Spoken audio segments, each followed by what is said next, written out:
انت شفت فيلم برشامة ولا لا؟ اما كنتش شفته هقولك من فضلك اتفرج عليه.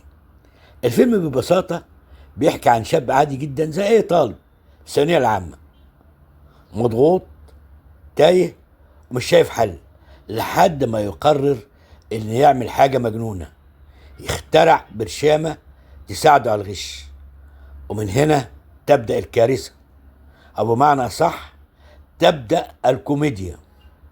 خطته مش بتمشي زي ما هو متخيل، خصوصا لما يدخل في مواجهة مع مدرسة مش سهلة خالص. مدرسة مش سهلة خالص، مدرسة ذكية وبتفهم كل حاجة قبل ما تحصل.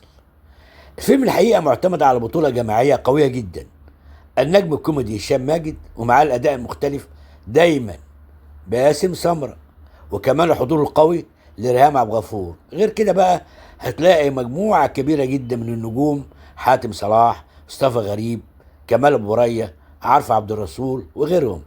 يعني كل مشهد تقريبا فيه مفاجأة.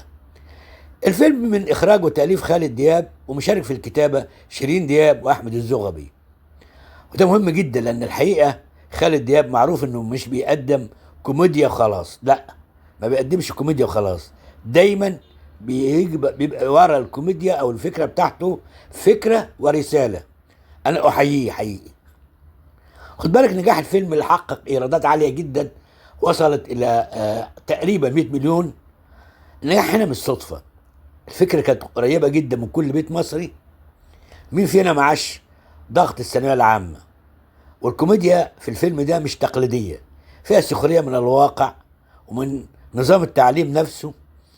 ثم توقيت العرض بقى طبعا خروج من رمضان مع نجوم سهرات رمضان، والجمهور لسه شايفهم في السهرات التلفزيونية ومرتبط بيهم، فطبيعي يروح يشوفهم في السينما. فيلم كسر الدنيا حقيقي يعني. طب والسؤال بقى اللي انت ممكن تسأله: هل النجاح ده كان عادي؟ لا طبعا، كان اكتساح. الفيلم حقيقي معمول حلو قوي قوي. وبعدين يعني مش فكرة فيلم وخلاص، لا، ده تجربة خفيفة وسريعة وفيها لمسة ذكية تخليك تضحك وتفكر في نفس الوقت. انا عايز اقول لك ان الفيلم ده ما كنتش شفته، من فضلك اتفرج عليه، هتسعد وهتقضي وقت يعني وقت تضحك فيه من قلبك، وفي نفس الوقت هتشكر القائمين على هذا الفيلم. حبيت اقول لك على فيلم حقق ايرادات عالية جدا نتيجة تفوقه